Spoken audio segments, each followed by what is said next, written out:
Bismillahirrahmanirrahim. Assalamualaikum warahmatullahi wabarakatuh. Selamat pagi dan salam sejahtera untuk kita semua. Pada hari ini kita akan melanjutkan ya mata kuliah kita tentang sosiologi politik. Ini pertemuan yang keempat ya. Dan semua video perkuliahan saya itu bisa Anda lihat di link yang ada di Google Classroom ya. Jadi silakan nanti kalau misalnya Anda mungkin kemarin belum sempat ya, silakan Anda lihat. Karena pada setiap video perkuliahan itu di akhirnya ada penugasan-penugasan ya. Jadi kalau Anda tidak mengikuti secara rajin gitu, nanti Anda akan numpuk tuh tugas-tugasnya ya. Oke, saya akan langsung saja untuk materi kita kali ini. Kita akan membicarakan tentang masyarakat dan perubahan sosial ya. Saya akan coba share terlebih dahulu materinya ya.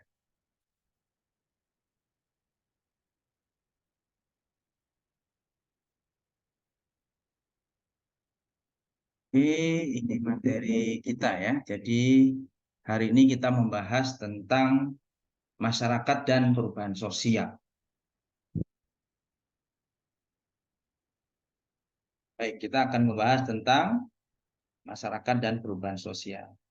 Saya punya beberapa ilustrasi yang menarik ya. Bagaimana sesungguhnya kita sebagai bagian dari masyarakat, sesungguhnya kita juga pasti akan mengikuti perubahan-perubahan sosial yang terjadi. Atau setidaknya kita tahu apa sebetulnya yang terjadi di dalam masyarakat. Gitu. Ini ada sebuah ilustrasi, ya, ilustrasi yang menggambarkan bahwa di dalam masyarakat Indonesia itu sudah terjadi beberapa kali perubahan sosial. Yang paling mencolok itu terjadi pada awal-awal menjelang tahun 2000 ya.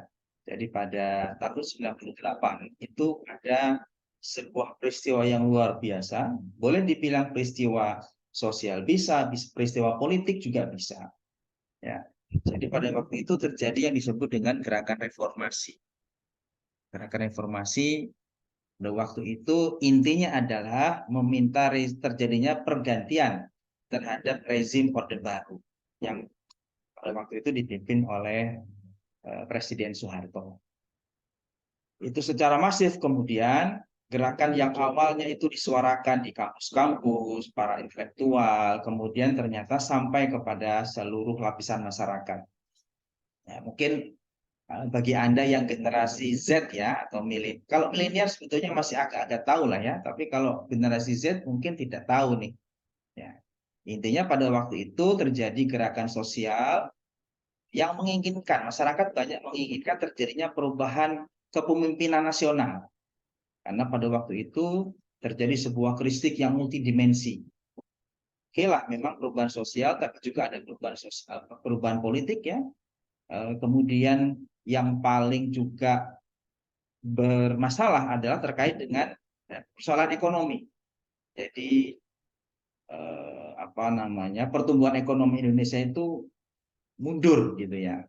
Bahkan ya tidak berjalan ya, tidak berjalan karena imbas dari negara-negara lain yang juga mengalami persoalan ekonomi. Sehingga kemudian yang terjadi adalah permintaan reformasi, mencoba untuk menyusun formasi ulang gitu dari terutama terkait dengan persoalan kepemimpinan nasional. Muncul beberapa demonstrasi di beberapa daerah sehingga kemudian terjadi, nah ini gambar ini menunjukkan bahwa pada waktu itu mahasiswa ya, mahasiswa itu bahkan menjadi salah satu aktor di balik terjadinya perubahan sosial yang luar biasa. Di mana pada waktu itu setelah demonstrasi yang terjadi beberapa kali di beberapa daerah yang berujung kepada didudukinya gedung DPR MPR. Ya, jadi kalau kita lihat di dalam ilustrasi gambar ini, jadi gedung DPR MPR itu kemudian dinaiki ya, dinaiki oleh para mahasiswa dari segala perguruan tinggi ini ya. Ya tentu yang bisa mengakses mengakses DPR MPR itu. Termasuk sebetulnya ketika terjadi peristiwa ini didudukinya gedung DPR MPR di beberapa daerah itu juga sama. Mereka menduduki gedung DPRD setempat. Seperti di Solo misalnya, kebetulan saya waktu itu juga ikut ya. Jadi boleh dibilang termasuk termasuk yang ikut menduduki tapi di tingkat daerah. Jadi pada waktu itu kami di Solo kemudian semuanya terjun ya di adalah proses terjadinya perubahan atau reformasi tersebut. Tetapi kemudian dampaknya juga di luar dugaan ya. Jadi pada saat kejadian reformasi tahun 98 itu di beberapa daerah muncul beberapa kerusuhan. Ini yang sungguh sangat disayangkan dalam kondisi di mana kita membutuhkan sebuah pemikiran yang apa namanya, yang harusnya bisa apa namanya dipikirkan gitu ya secara matang, tetapi ternyata ada ekses-ekses negatifnya. Apa ekses negatifnya? Terjadi kerusuhan, terjadi pembakaran, ya, terjadi apa namanya perusakan terhadap fasilitas umum maupun mereka yang dianggap sebagai bagian dari Orde Baru, termasuk pada waktu itu di tempat kami di Solo, kota Solo juga termasuk yang kota yang mengalami kerusuhan. Ini sangat disayangkan ya, apa yang kemudian disuarakan oleh para mahasiswa, para akademisi, intelektual, dan mereka yang menginginkan terjadinya perubahan sosial secara lebih lebih baik ternyata ditunggangi dengan hal-hal yang bersifat vandalisme seperti itu. Tapi itu kenyataan yang terjadi dan memang harus disampaikan kepada seluruh masyarakat di Indonesia ya. Tentu ini adalah sejarah kelam yang jangan sampai terulang kembali. Maka kemudian sesungguhnya muara dari perubahan sosial itu adalah harapannya adalah mengganti sebuah apakah itu sistem politik, apakah itu sistem budaya, ekonomi dan lain sebagainya untuk kemudian menjadi sebuah sistem politik, budaya, ekonomi secara lebih baik gitu. Harapannya ke sana. Meskipun kita lihat saat ini ya masih belum bisa seperti apa yang dibayangkan idealisme pada waktu itu. Nah, ini adalah PR bagi kita semua. Ya, jadi ini ilustrasi yang saya berikan ini menggambarkan bahwa dalam praktek berkehidupan kebangsaan di Indonesia itu terjadi beberapa kali perubahan sosial yang itu berdampak luas kepada bangsa dan negara. Sebetulnya yang terjadi pada tahun 98 itu merupakan ulangan ya di beberapa tahun periode tahun yang sebelumnya seperti tahun 1966 juga sama kira-kira ya. Jadi orde orde yang apa namanya yang lama diganti menjadi orde yang baru. Ternyata orde baru digantikan juga oleh berubah juga menjadi orde reformasi sampai sekarang ya. Itu untuk mengawali pertemuan kita pada ilustrasi yang menggambarkan kita terkait dengan perubahan sosial di masyarakat. Oke, jadi saya ingin memberikan sebuah kesimpulan, ya, kesimpulan awal ya terkait dengan perubahan sosial di masyarakat. Bahwa setiap masyarakat dalam kehidupannya itu pasti mengalami perubahan-perubahan. Tidak ada yang bersifat ajak. Kita saja secara individual tidak mungkin kita yang mungkin setahun yang lalu akan sama, baik itu secara fisik, mungkin secara mental, ya, dan lain sebagainya itu sama seperti yang sebelum-sebelumnya. Pasti ada perubahan-perubahan yang terjadi. Begitu juga dengan apa, baik itu individual maupun organisasional yang ada dalam masyarakat, ya, pasti akan terjadi perubahan-perubahan. Nah, berdasarkan sifatnya perubahan yang terjadi itu, tadi kita bisa melihat dalam ilustrasi yang saya sampaikan ya, bukan hanya menuju ke arah kemajuan, dan ini sebetulnya yang seharusnya secara maksimal harus diraih gitu. Namun ternyata juga ada yang mengarah kepada kemunduran seperti tadi ya, ekses negatif dari sebuah proses peralihan perubahan sosial ya dari orde baru menjadi orde reformasi ternyata menghadirkan kerusuhan-kerusuhan di beberapa kota di Indonesia, termasuk Jakarta pada waktu itu. Nah, kemudian yang juga menjadi hal yang harus kita cermati adalah ada kalanya perubahan-perubahan yang terjadi tersebut berlangsung demikian cepat. Perubahan itu begitu cepat sehingga kemudian apa? justru membingungkan manusia itu sendiri. Gitu. Gimana caranya menghadapi? Gimana cara menghadapi? Ini kalau boleh kembali kepada flashback kepada peristiwa 98, ketika terjadi demonstrasi besar-besaran yang menginginkan terjadinya perubahan sosial, politik, budaya, ekonomi, dan lain sebagainya itu, ternyata antara kaum elit dengan masyarakat pada umumnya itu belum klop. Belum klop. Apa sih sebetulnya yang mau dirubah? Apakah hanya persoalan kepemimpinan nasional? Apakah persoalan suksesi kepemimpinan? Atau yang lainnya? Karena dampaknya di masyarakat ketika perubahan itu berlangsung begitu cepat, akhirnya kemudian kayak apa ya, kepontal-pontal, apa kepontal, ya sulitan lah mengikuti apa yang kemudian terjadi pada sisi yang lainnya. Misalkan ketika terjadi kerusuhan, demonstrasi besar-besaran tersebut, ternyata di masyarakat persoalan yang paling dasar dalam pemenuhan kebutuhan hidup, misalnya pangan, ya itu menjadi bermasalah. Gitu. Kemudian banyak tidak tersedia bahan-bahan pokok, sehingga yang terjadi ya ada persoalan di masyarakat terkait dengan persoalan penyediaan pangan. Dan begitu juga yang lain-lainnya, ya. Jadi perubahan yang karena begitu cepatnya kemudian membingungkan manusia untuk menghadapinya. Termasuk mungkin gegar apa ya, gegar budaya atau terjadi shock culture, ya shock culture, gegar budaya, ya. Terjadi perubahan yang drastis terhadap perubahan yang ada, sehingga kemudian orang apa, pihak-pihak itu baik individual maupun organisasional itu bingung bagaimana kemudian cara mengantisipasinya. Sederhananya misalnya kan kita tahu pada era Orde Baru itu partai politik itu hanya ada tiga, ya hanya ada tiga partai politik, hanya ada PDI, ya. Dulu namanya PDIP, ya, namanya PDI bukan PDIP, Partai Demokrasi Indonesia, ya nggak ada perjuangannya. Kemudian ada Golkar, Golkar Karya, dan ada P3 waktu itu. Hanya tiga. Tapi ketika kemudian terjadi reformasi, salah satunya adalah melahirkan boleh berdirinya multi partai. Ya, jadi banyak partai berdiri, wah semuanya pengen bikin partai. Ya, itu yang kemudian membingungkan, justru membingungkan masyarakat. Ya, jadi pemilu setelah 98 yang terjadi adalah banyak orang kemudian mendirikan partai yang ya sampai hari ini ya hanya itu yang bertahan, karena memang tidak bisa mengikuti apa yang sesungguhnya diharapkan oleh masyarakat. Itu awalan saya terkait dengan materi kuliah kita tentang perubahan sosial di masyarakat. Kemudian selanjutnya, nah kita lihat sekarang apa sih pengertian dari perubahan sosial. Saya mengutip dari 3 orang tokoh, ya. Apa itu yang dimaksud dengan perubahan sosial? Menurut Gilin dan Gilin, perubahan sosial itu adalah suatu variasi dari cara-cara hidup yang telah diterima, baik karena perubahan kondisi geografis, kebudayaan, dinamika dan komposisi penduduk, ideologi, ataupun karena adanya penemuan-penemuan baru dalam masyarakat.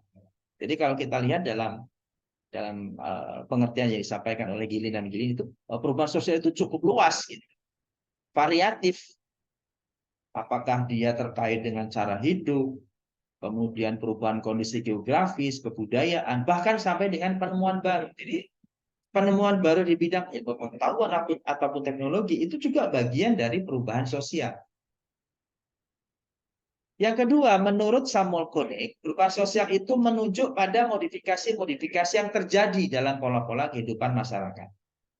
Jadi sebetulnya kalau menurut Koenig ini, modifikasi aja perubahan sosial ini. Jadi tidak selalu yang namanya perubahan itu mengganti yang baru atau berubah sama sekali baru, enggak. Dia hanya merupakan modifikasi.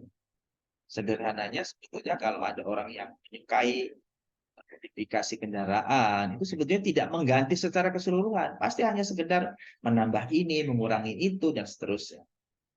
Kenapa itu terjadi? Kenapa modifikasi terjadi? Karena ada persoalan yang bersifat intern maupun yang bersifat ekstern. Ya, kalau intern misalnya terkait dengan perubahan sosial dari orde baru menjadi orde reformasi, itu sudah ada ke apa ya, kejenuhan terhadap kepemimpinan nasional pada waktu itu. Ya.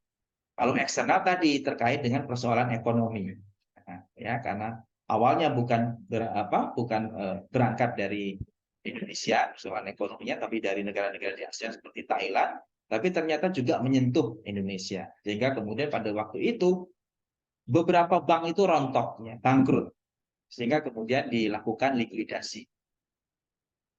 Itu menurut Samuel Koenig. Kemudian yang ketiga, ini tokoh dari Indonesia ya, yang bernama Sel Sumarja, yang menjelaskan bahwa perubahan sosial adalah segala perubahan pada lembaga-lembaga kemasyarakatan di dalam suatu masyarakat yang memengaruhi sistem sosialnya. Termasuk di dalamnya adalah nilai-nilai, sikap, dan pola perilaku di antara kelompok-kelompok dalam masyarakat tersebut. Jadi kalau menurut Pak Sumarjan ini, bahwa perubahan sosial itu semua perubahan yang notabene itu terjadinya di lembaga-lembaga yang ada dalam masyarakat, dan termasuk di dalamnya persoalan yang bersifat tidak nyata ya, yang abstrak. Karena kalau persoalan nilai, sikap itu adalah sebuah hal yang perlu didalami begitu. Konkretnya apa? Ternyata itu juga bisa berubah. Oke, itu beberapa pengertian yang terkait dengan apa itu perubahan sosial. Oke, sekarang kita coba cermati ya. Apa saja sih sebetulnya bentuk-bentuk dari perubahan sosial? Yang pertama adalah ada dua ya, ada jenisnya dua, ada dua jenis, perubahan lambat dan perubahan cepat. Mungkin kita mengenal ya, ada istilah evolusi. Kalau ada evolusi dalam teorinya Darwin itu ya, bahwa manusia hari ini itu pengembangan dari manusia primitif ya. Bahkan mungkin boleh dibilang ya, kita berasal dari keran. Ini mungkin debatable ya. Ada yang menyetujui tentang teori Darwin ini terkait dengan evolusi ya, perubahan dari kera kemudian jadi manusia. Tapi ada yang kemudian kontra, ya manusia dari dulu ya seperti ini. Monggo saja lah. Jadi kalau saya pribadi, ya manusia itu dari dulu ya manusia, tidak kemudian berasal dari kera ya. Apakah Anda mau itu dibilang keturunan kera itu kan ya enggak saya kira. Tapi itu teori Darwin itu disampaikan dalam sebuah artikel ilmiah ya, yang kemudian diamini oleh beberapa pihak. Nah, perubahan evolusi itu apa artinya? Perubahan yang terjadi karena usaha-usaha masyarakat dalam menyesuaikan diri dengan lingkungan, ya, keadaan lingkungan dan kondisi-kondisi baru yang timbul sejalan dengan pertumbuhan masyarakat. Ini misalnya perubahan pada struktur masyarakat. Dulu mungkin ya di negara kita lah ya, Indonesia. Indonesia itu kan dulu sebelum menjadi sebuah negara, itu kan ada wilayah-wilayah yang dipimpin oleh raja-raja. Hampir setiap daerah, bukan hampir setiap daerah, mungkin semua daerah ya, itu dipimpin oleh raja. Sehingga sistem sosialnya, sistem masyarakatnya, struktur masyarakatnya adalah masyarakat yang bersifat patrilineal mungkin ya. Jadi sudah atau boleh dibilang monarki, kerajaan. Gitu. Tapi ketika kemudian semakin ke sini, orang semakin menyadari bahwa ketika kemudian yang terjadi adalah sistem seperti itu, maka itu kemudian tidak bisa tidak apa namanya. Yang terjadi adalah biasanya hanya sekedar menjalankan apa namanya, sebuah pola perilaku di masyarakat yang itu saja ya. Jadi tidak bisa kita kemudian melakukan perubahan, tidak ada demokrasi lagi di dalam, tidak seterusnya. Jadi ada perubahan struktur sosial masyarakat yang kemudian itu merubah pola pikir dalam menyelenggarakan suatu pemerintahan. Ya. Struktur masyarakatnya pun mengalami perubahan. Yang tadinya mungkin menyetujui terhadap monarki absolut gitu ya, monarki absolut kemudian berubah menjadi negara demokrasi. Yang berikutnya ada yang disebut dengan perubahan cepat. Ya. Ini disebut juga dengan revolusi, perubahan sosial mengenai unsur-unsur kehidupan atau lembaga-lembaga kemasyarakatan yang berlangsung relatif cepat. Revolusi itu berarti apa? Jadi sangat mainstream lah. Perubahannya itu sangat terlihat dengan nyata ya, dan berlangsung dengan cepat. Kalau evolusi itu berjalan lambat, perlahan gitu, menyesuaikan dengan pola pikir dari masyarakat yang berada pada sebuah wilayah, kemudian menyesuaikan dengan apa namanya sistem yang juga berkembang dalam masyarakat. Gitu. Tapi kalau perubahan cepat ini atau revolusi ini, dia akan langsung berbeda sama sekali dengan sebelumnya. Nah, apa persyaratan yang mendukung akan tercipta sebuah revolusi? Meskipun pada tataran ketika kemudian itu dipilih sebagai bagian mana yang mau kita pilih, apakah perubahan yang bersifat lambat atau cepat, ini tentu ada plus minusnya masing-masing. Nah, untuk yang revolusi ini, apa persyaratannya? Yang pertama, ada keinginan untuk mengadakan suatu perubahan. Ini semuanya itu sepakat, pokoknya harus berubah sama sekali. Yang kedua, adanya seorang pemimpin atau sekelompok orang yang mampu memimpin masyarakat tersebut. Jadi ada yang ya menjadi leadernya lah ya. Nggak mungkin hanya cemplang-cemplung dari keinginan satu dua pihak. Ya, tapi pasti ada yang satu sebagai leader atau kelompok yang memimpin, yang lainnya kemudian mengikuti. Yang ketiga harus bisa memanfaatkan momentum. Nah, ini contoh ya, memanfaatkan momentum untuk melaksanakan revolusi. Mungkin yang paling bisa kita pelajari revolusi industri, revolusi di Prancis ya, si industri di Prancis ya. Pada waktu itu terjadi langsung tuh dari raja kemudian berubah menjadi pemerintahan yang republik ya, yang demokratis gitu. Kemudian yang keempat harus ada tujuan gerakan yang jelas dan dapat ditunjukkan ke masyarakat. Kalau tidak ada kejelasan agak susah memang untuk melakukan sebuah revolusi. Maka memang untuk sebuah revolusi ini harus ada tujuan yang sama gitu. Dan yang kelima adalah adanya kemampuan pemimpin dalam menampung, merumuskan, serta menegaskan rasa tidak puas masyarakat dan keinginan-keinginan yang diharapkan untuk dijadikan program dan arah gerakan revolusi. Di Amerika Latin misalnya ada seorang tokoh ya namanya Che Guevara misalnya.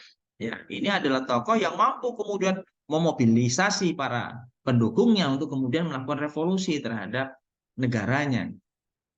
Di apa namanya di Amerika Latin ada Che Guevara, di Amerika Utara itu ada Kuba ya, Fidel Castro itu bagian dari revolusi ya yang kemudian mengkapitalisasi apa yang diinginkan oleh sekelompok orang sehingga kemudian terjadi perubahan yang radikal. Itu terjadi perubahan yang cukup drastis ya, antara yang setelah. Nah, yang berikutnya bentuk-bentuk perubahan sosial budaya dan apa yang menjadi penyebabnya. Yang ini bukan yang cepat atau lambat ya, tapi ada perubahan kecil dan ada perubahan besar. Nah, apa yang dimaksud dengan perubahan kecil? Yaitu perubahan yang terjadi pada struktur sosial yang tidak membawa pengaruh langsung atau pengaruh yang berarti bagi masyarakat. Nah, terjadi perubahan tapi enggak kemudian membuat seperti yang terjadi di Amerika Latin dengan Che Guevara, gerakan Che Guevara, atau di Kuba dengan Fidel Castro-nya ya. Tetapi ya yang ada kebanyakan, misalnya tentang perubahan gaya rambut, model rambut ya. Mungkin zamannya David Beckham dulu masih aktif jadi pemain ya. Dia seringkali mengganti gaya rambutnya itu. Ya mungkin ditiru, tapi ya nggak semua orang kemudian pengen seperti David Beckham ya gaya rambutnya. Atau dulu ada nih namanya Demi Moore. Nah ini artis ya. Jadi dia dulu punya punya bentuk rambut itu perempuan ya, tapi dipotong pendek misalnya. Itu sempat menjadi sebuah gaya pada waktu itu. Kalau sekarang sudah beda lagi ya. Tapi itu biasanya berulang. Ya, biasanya berulang. Pada satu waktu nanti akan muncul kembali. Namanya pop culture ya. Jadi kebudayaan yang bersifat pop gitu, yang sedang tren apa biasanya akan diikuti. Tapi tidak membawa perubahan yang berdampak besar. Ya, hanya kecil saja di situ. Dan yang kedua adalah perubahan besar, yaitu perubahan yang terjadi pada unsur-unsur struktur sosial yang membawa pengaruh langsung atau pengaruh berarti bagi masyarakat. Nah, kalau perubahan besar itu dampaknya akan terasa pada seluruh lapisan masyarakat. Misalnya apa? Dampak dari ledakan penduduk. Ya, ledakan penduduk yang awalnya tidak begitu banyak, kemudian makin lama makin banyak, sehingga kemudian akan memberikan ekses-ekses yang mungkin bisa positif, bisa negatif. Misalkan kalau yang positif kan apa namanya terjadi kompetisi, misalnya itu positif sebetulnya ya. Tapi ada yang negatif, mungkin lapangan pekerjaan menjadi sangat sangat sedikit gitu. Karena semuanya ingin masuk bekerja, padahal lapangan pekerjaannya sedikit. Begitu juga misalnya dampak industrialisasi, terjadi brain drain, ya, terjadi migrasi. Masyarakat desa berbondong-bondong ke kota-kota yang di situ banyak berdiri industrialisasi, banyak berdiri industri. Kenapa? Ya karena di desa tidak ada apa lowongan pekerjaan, tidak ada tempat kerja, sehingga kemudian mereka berpindah. Sementara ini kan pusat-pusat industrialisasi itu kan adanya di kota. Di kota tidak ada, ya di kota ya masih seperti yang kita ketahui, ya sawah, ya bersawah, sawah atau berladang, kebun, atau menjadi nelayan begitu. Nah, ini dampak industri dengan adanya berdirinya industri-industri yang ada di kota, maka pola kehidupan masyarakat berubah. Mereka tidak mau lagi ngurus sawahnya, ladangnya. Mereka kemudian berpindah ya jadi masyarakat industri dengan mereka kemudian migrasi dari desa menuju ke kota sehingga terjadi disebut dengan urbanisasi ya. Itu perubahan juga ya tapi perubahan yang besar ya kalau seperti itu ya kalau misalnya itu kemudian tidak diantisipasi pada kurun waktu tertentu nanti orang-orang desa itu tidak banyak ya terutama yang berusia yang dalam masa usia kerja. Jadi semuanya yang masih muda-muda itu semuanya ngumpul di kota. Yang terjadi kota yang ditinggali atau desa yang ditinggali itu menjadi tidak berkembang karena semuanya ngumpul. Ini yang harus dicermati ya oleh para pengambil kebijakan. Dan yang berikutnya adalah perubahan yang direncanakan dan perubahan tidak direncanakan. Kalau direncanakan berarti apa? Ya, itu adalah perubahan yang sudah diperkirakan ya atau direncanakan terlebih dahulu oleh pihak-pihak yang melakukan perubahan. Nah, pihak-pihak ini disebut dengan agent of change, agen perubahan. Bisa individual, bisa kelompok ya. Tetapi dia mendapatkan kepercayaan dari masyarakat untuk memimpin. Nah, ya, bisa satu atau lebih lembaga-lembaga kemasyarakatan yang bertujuan untuk mengubah suatu sistem sosial. Ya, misalnya perubahan tatanan pemerintahan. Seperti dari awal sudah saya sampaikan, historis ya, terkait dengan perubahan dari Orde Baru menjadi Orde Reformasi. Ini ada agent of change dalam hal ini adalah para mahasiswa kaum intelektual ya yang bersama-sama punya satu tujuan yang jelas. Tadi kan kalau mau ada perubahan tuh harus ada tujuan yang sama, jelas, kemudian ada yang mengomando. Jadi tidak tercerai-berai. Kemudian ada yang perubahan yang tidak direncanakan. Ini perubahan yang terjadi di luar jangkauan pengawasan masyarakat dan ini merupakan ekses ya dampak akibat dari akibat-akibat sosial yang tidak diharapkan. Yang tadi saya gambarkan misalnya tentang kerusuhan itu kan sebetulnya tidak diharapkan muncul, tapi ya perubahan itu kemudian menyebabkan terjadinya ada mungkin yang memanfaatkan ya, perubahan sosial yang terjadi itu kemudian ditunggangi oleh pihak-pihak yang memang senang ya bermain di air keruh gitu. Ya, jadi dia mengambil sebuah kesempatan kemudian dia membuat sebuah kejadian yang seharusnya tidak boleh terjadi tapi kemudian dimunculkan ya vandalisme, kekerasan, anarki dan seterusnya. Yang berikutnya, apa yang menjadi penyebab terjadinya perubahan sosial budaya? Nah, ada yang berangkat dari dalam ya atau yang disebut dengan sebab intern, ada yang berasal dari luar.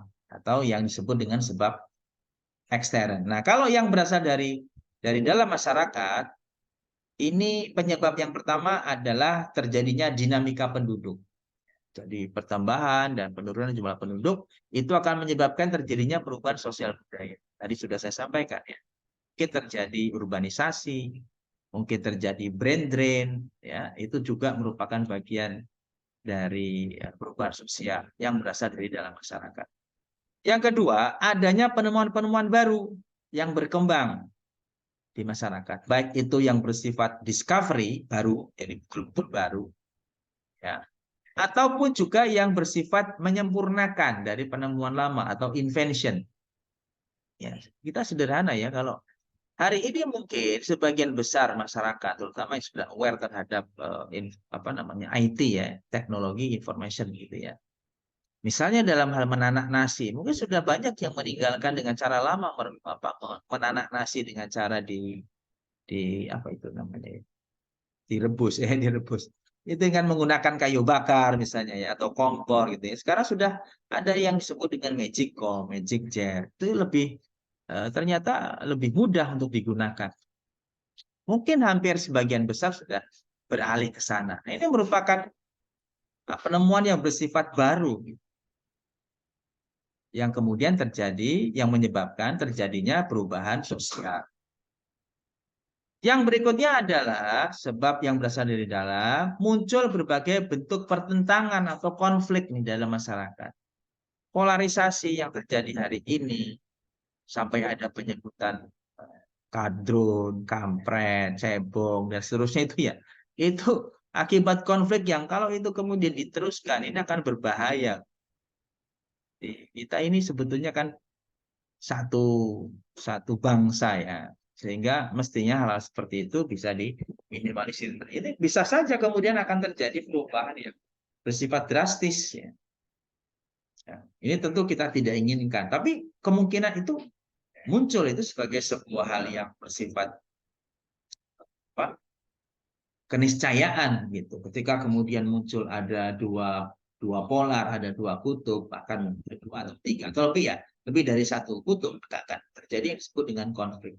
Nah, sebetulnya tinggal bagaimana apakah kita bisa membuat polarisasi yang terjadi itu tidak kemudian besar. Ya itu dimaknai sebagai sebuah hal yang bersifat keniscayaan, saya kira itu akan membuat tensi ya, suhu dari konflik yang terjadi bisa diredam.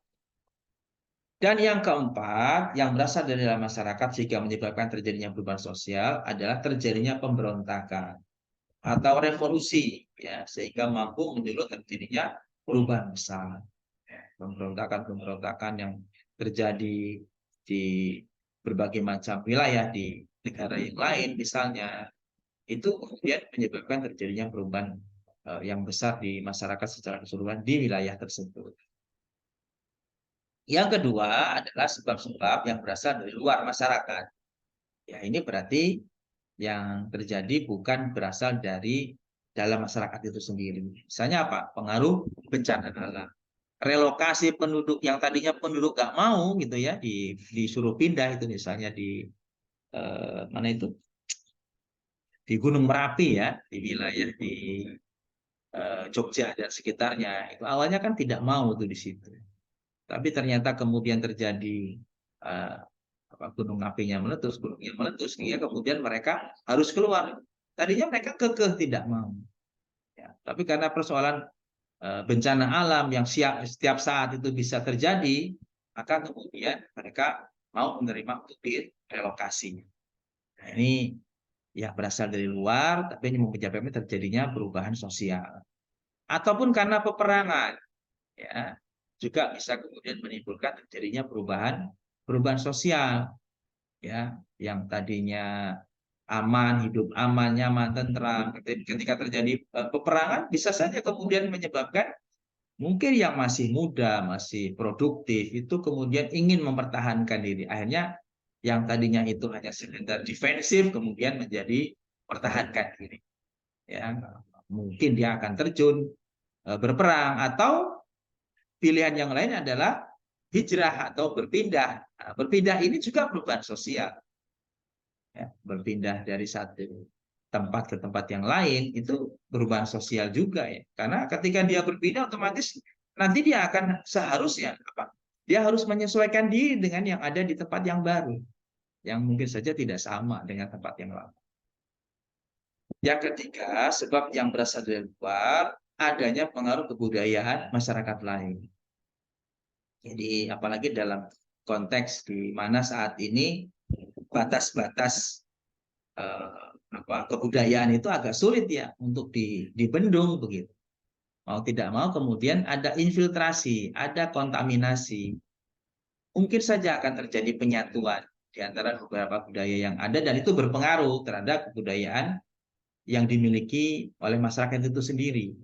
Ya, misalnya ini yang sekarang bagi mereka yang masuk kategori milenial atau Gen Z ada demam Korea misalnya ya, orang lebih terkait terhadap budaya-budaya yang dibawa karena pengaruh dari artis-artis dari Korea misalnya ya, kemudian membentuk budaya yang baru di masyarakat. Ini kemudian menyebabkan terjadinya perubahan sosial. Yang selanjutnya adalah apa kemudian yang menjadi faktor dari pendorong dari perubahan, jadinya perubahan. Ada beberapa ya. Yang pertama, adanya kontak dengan kebudayaan lain. Tidak bisa dipungkiri ya, hari ini kita nggak mungkin kita itu kekeh gitu dengan kebudayaan kita sendiri tanpa mempertimbangkan atau tanpa memperhatikan, setidaknya mencermati kebudayaan yang terjadi. Jadi sekali lagi ini sangat sangat pertemuan dengan kebudayaan lain itu akan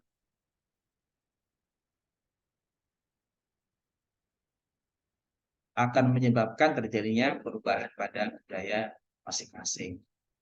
Kemudian sistem pendidikan formal yang maju, semakin banyak orang yang berpendidikan, artinya well educated person gitu ya, semakin meningkat, maka biasanya juga akan membuat tatanan dari kehidupan bermasyarakat itu juga mengalami perbedaan. Tapi Pak, dengan adanya pendidikan yang lebih baik ya, relatif lebih baik, cara berpikir orang itu tidak sempit gitu. Tidak sempit, dia akan buat beberapa alternatif ketika ada masalah. Jadi tidak kemudian hanya pandangan sempit yang kemudian diajukan ya, tapi juga mempertimbangkan hal-hal yang lain. Yang ketiga,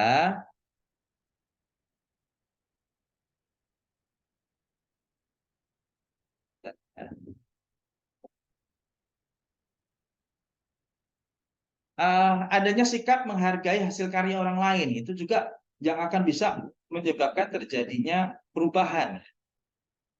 Kalau kita itu mau berubah menjadi yang lebih baik lagi, kita harus mau ya menjadi orang yang menghargai terhadap apa yang sudah dihasilkan oleh orang lain. Termasuk misalnya yang sederhana sebagai akademisi, baik itu dosen, mahasiswa.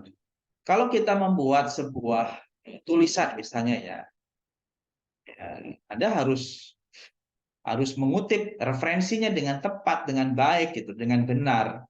Jangan Anda sebetulnya itu mengcopy apa yang sudah ditulis oleh orang lain, tapi Anda anggap itu milik Anda sendiri. Nah, ini yang berarti kan Anda tidak menghargai. Kalau caranya seperti itu, berarti Anda bukan aktor perubahan gitu. Padahal sudah jelas ya, akademisi itu adalah bagian dari agent of change. Karena sebagai agent of change itu, maka ya harus menjadi yang terdepan begitu dalam konteks siap untuk menghadapi tantangan masa depan. Termasuk juga dalam konteks ini adalah kita harus menghargai apa yang sudah dibuat oleh orang lain. Ya. Kemudian yang berikutnya, faktor yang mendorong perubahan, adanya toleransi terhadap perbuatan yang menyimpang. Ini sebetulnya masih bersifat debatable ya. Toleransi dari perbuatan yang menyimpang itu kalau dalam mungkin pandangan yang konservatif ya. Konservatif itu berarti dia sangat kukuh gitu ya, memegang apa yang menjadi aturan main dalam konteks moral agama, ya, tentu tidak dibenarkan gitu. Ya.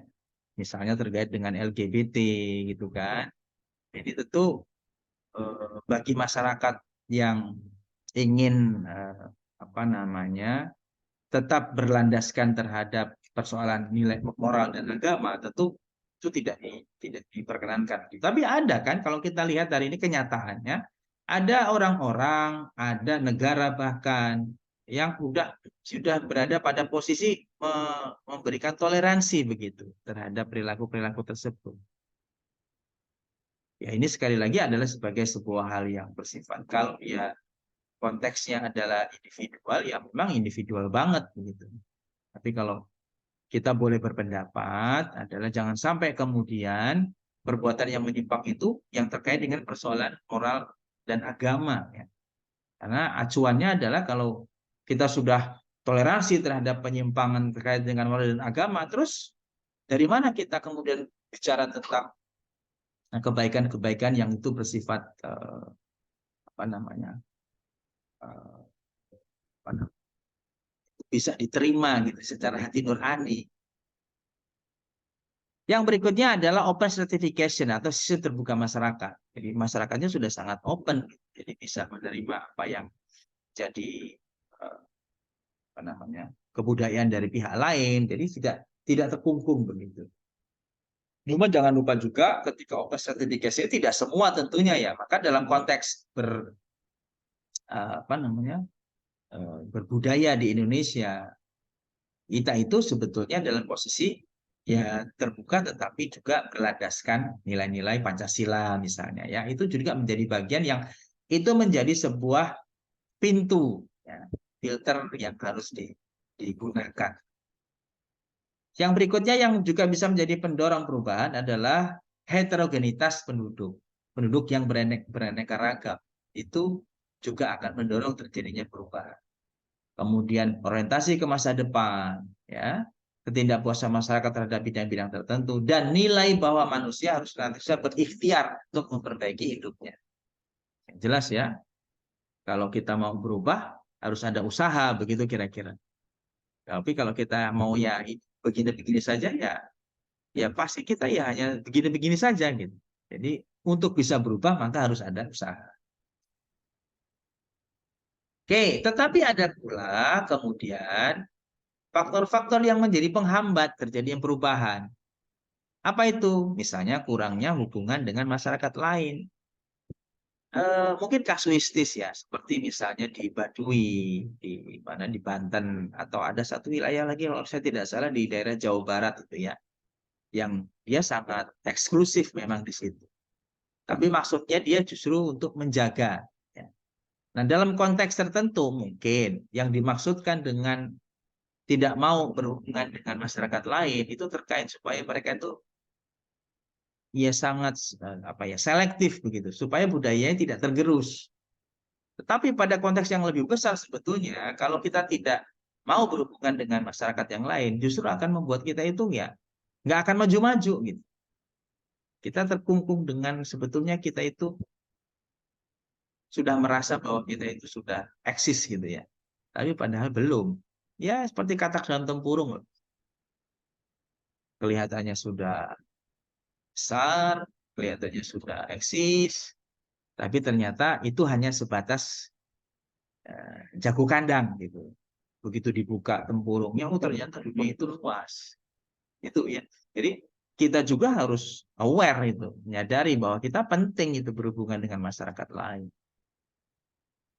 Terlambatnya perkembangan ilmu pengetahuan. Ilmu pengetahuan kita tahu ini akan menyebabkan pola bermasyarakat akan jauh lebih baik. Pemahaman terhadap pengetahuan akan jauh lebih baik.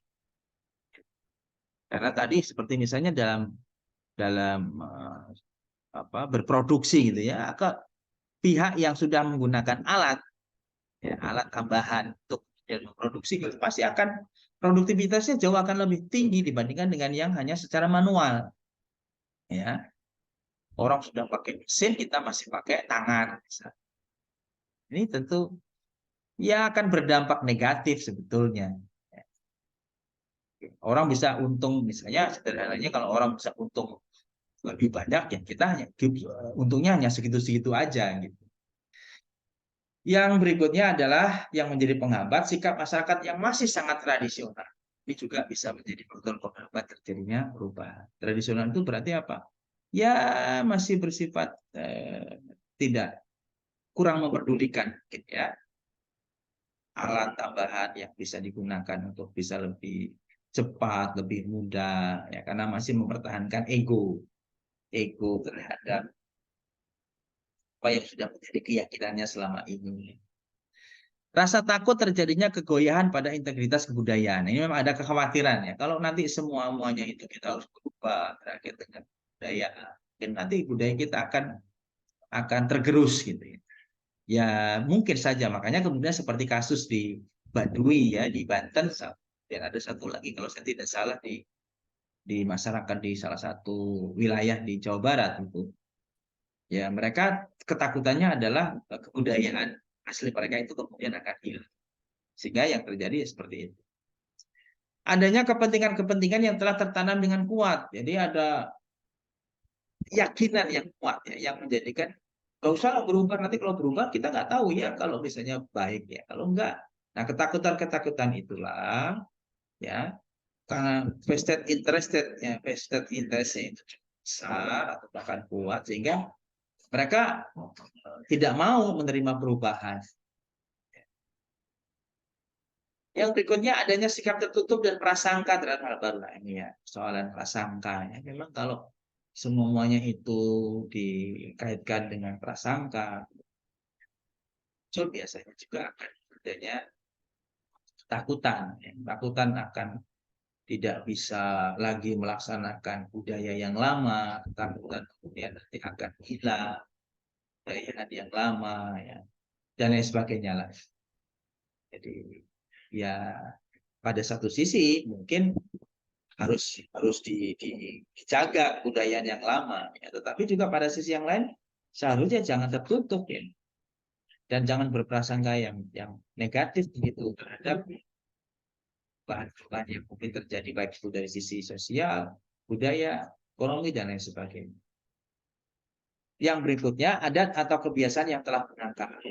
Adat atau kebiasaan yang telah mengakar ini akan membuat biasanya pihak-pihak yang melaksanakan ya prosesi adat atau kebiasaan tersebut sulit. Dan yang terakhir, nilai bahwa hidup ini pada hakikatnya ya tetap begitu. Seharusnya tidak begitu. Baik, sekarang kita lihat ya, ini buktinya nih. Bukti bahwa terjadi perubahan perilaku dalam masyarakat akibat dari perubahan sosial. Yang sebetulnya kalau itu diikuti bisa saja kemudian malah meningkatkan, apakah itu profit ya, atau kemudian mempermudah orang yang akan melaksanakan proses produksi misalnya ya. Misalnya ini kalau di sini gambarnya ada orang menggunakan sapi dengan membajak sawahnya dengan menggunakan sapi. It's okay ya. Sampai hari ini juga masih dilakukan oleh bangsa Indonesia, rakyat di Indonesia yang berprofesi sebagai petani. Tapi ada loh yang sudah menggunakan mesin ya. Apa bedanya gitu? Bedanya kalau yang menggunakan kerbau atau sapi punya keterbatasan, misalnya persoalan tenaga, ya, kecepatan, kontinuitas, gitu kan. Tapi kalau menggunakan mesin, hal-hal yang berkait dengan endurance, ya, kapabilitas, kecepatan dan kemudahan itu relatif lebih bisa dimaksimalkan. Bukan berarti kemudian kalau begitu nggak usah lagi Pak pakai sapi atau kerbau, enggak. Jadi tidak semua secara drastis begitu. Ya tergantung, kalau misalnya memang para petaninya secara ekonomi cukup mampu ya untuk membeli alat, ya kenapa tidak? Gitu. Kalau misalnya itu memang bisa meningkatkan produksi, ya kan? Jadi jangan sampai kemudian kita ini terkungkung gitu ya. Ya paling paling bagus itu menggunakan sapi atau kerbau ketika kita ingin membajak sawah misalnya. Sekali lagi ada sebuah pilihan ya, sebagai sebuah pilihan. Yang berikutnya ada gambar yang lain. Nah, coba kita lihat ya. Coba kalau kita masih berkutat nih pada gambar yang di bawah, ya. Coba kalau zaman sekarang kita dalam berinteraksi dengan menggunakan alat ketik gitu ya, masih menggunakan mesin ketik seperti ini ya. Sampai kapan kita akan cepat cepat maju gitu. Tapi kalau kemudian terjadi perubahan sosial dengan adanya invention ya, penemuan baru yang memudahkan kita, kenapa kita tidak gunakan ini? Tidak gunakan laptop, komputer. Ini bagian dari perubahan sosial dan itu akan merubah gaya hidup masyarakat, merubah perilaku masyarakat. Ya, ini tidak lagi lambat, jadi cepat. Memang era sekarang adalah era yang cepat gitu. Bahkan digital sudah harus kita tinggalkan ke depan. Persoalan digitalisasi akan lebih banyak mewarnai kehidupan bermasyarakat dimanapun ya, bukan hanya di Indonesia tapi di seluruh dunia. Ada dua hal yang kemudian menjadikan perilaku muncul dalam masyarakat terkait dengan perubahan sosial. Ada perilaku yang positif, tapi juga ada yang negatif. Yang positif apa? Yang pertama adalah memunculkan ide-ide budaya baru yang sesuai dengan perkembangan zaman. Zaman itu dari waktu ke waktu semakin berkembang. Yang itu hanya bisa diikuti manakala ide-ide tentang budaya itu diinternalisasi, ya, disesuaikan, diadaptasi oleh baik itu individual maupun organisasional. Jadi kita tidak bisa lagi mungkin terkait dengan perubahan sosial ini menggunakan pola-pola ide-ide yang karena nanti tidak akan sesuai dengan zamannya. Yang kedua yang bisa melahirkan perilaku positif adalah membentuk pola perilaku masyarakat yang lebih ilmiah dan rasional. Ini yang sebetulnya diharapkan ya. Jadi ketika misalnya kita sama-sama kemudian masyarakat di Indonesia ini semakin lama semakin well educated gitu ya, semakin berpendidikan tinggi, semakin terdidik gitu ya, maka pola pikir masyarakat tentu akan lebih rasional, lebih bisa diterima dengan akal gitu. Itu yang harus dilakukan ya, mendorong masyarakat itu kemudian jadi masyarakat yang terdidik. Nah, ini peran pemerintah di situ sangat besar. Ya. Bagaimana kemudian APBN misalnya dialokasikan dalam rangka supaya masyarakat di Indonesia ini semuanya terdidik. Jadi tidak ada lagi yang tidak sekolah misalnya, tidak ada lagi yang tidak bisa mengenyam perguruan tinggi misalnya. Itu bagian yang terus dilakukan oleh negara ya. Sebagai bagian dari perintah dalam Undang-Undang Dasar mencerdaskan kehidupan bangsa. Yang ketiga, perilaku positif yang bisa muncul akibat dari perubahan sosial dan terciptanya penemuan-penemuan baru yang dapat membantu aktivitas manusia. Penemuan-penemuan baru tentu ini akan bisa membuat aktivitas manusia lebih mudah, lebih cepat, lebih banyak ya dan lain sebagainya. Yang intinya adalah itu bagian dari sebuah proses yang akan membuat aktivitas manusia bisa lebih baik lagi. Yang keempat, munculnya tatanan kehidupan masyarakat baru yang lebih modern dan ideal. Jadi persoalan lebih modern, lebih ideal ini tentu supaya di dalam masyarakat tersebut ya itu tidak lagi merasa bahwa tidak satu pemikiran kemudian itu menjadi sebuah hal yang salah begitu ya. Mungkin saja dalam konteks berdemokrasi bisa ada yang berbeda jauh lebih. Karena memang pada dasarnya tidak semua orang itu bersepakat pada satu hal. Ya, pasti akan ada yang lain. Dengan tatanan kehidupan masyarakat yang lebih modern, itu yang akan berkembang adalah suasana yang saling menghargai. Ya, saling menghargai satu sama lain. Namun juga tidak bisa dipungkiri ada perilaku-perilaku negatif yang terjadi akibat dari perubahan sosial. Misalnya apa? Tergesernya bentuk-bentuk budaya nasional oleh budaya asing terkadang tidak sesuai dengan kaidah-kaidah budaya nasional. Ini oleh karena itu harus ada filter. Ya, tidak semua kemudian budaya Barat, budaya Korea itu kemudian bisa dilaksanakan di tempat kita. ya, secara langsung. Adanya beberapa kelompok masyarakat yang mengalami ketertinggalan kemajuan budaya dan kemajuan zaman, baik dari sisi pola pikir maupun dari sisi pola kehidupan. Terjadi yang disebut dengan cultural lag, ya, kesenjangan budaya. Mungkin ada yang sudah modern, tapi ternyata masih banyak juga, terutama yang tidak aware, ya, tidak aware terhadap informasi, itu terjadi gap gitu ya, kesenjangan begitu. Dari baik itu sisi pola pikirnya maupun dari sisi pola kehidupan.